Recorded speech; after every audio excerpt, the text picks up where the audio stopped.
good evening.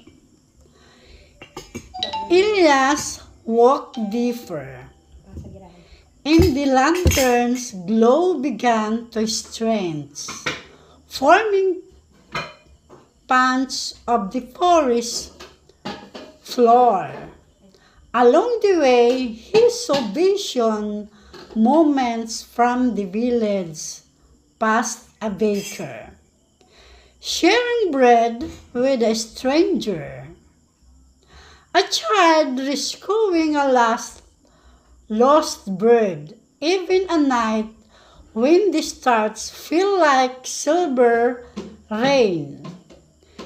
Each saint whispered lessons of kindness, courage, and curiosity.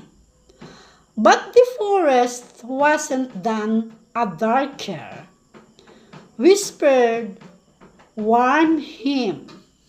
The path of curiosity, trees, ground, and the shadow twisted and the shape, the mirror, his purse.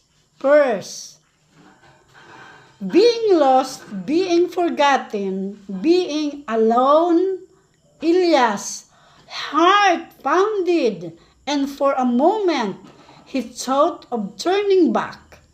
But he remembered the lantern now glowing brighter than ever in the held at night.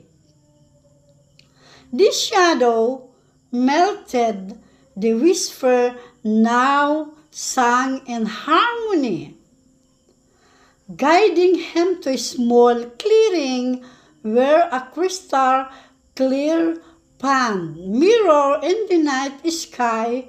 The finally whisper spoke, soft and warm, the truth is not.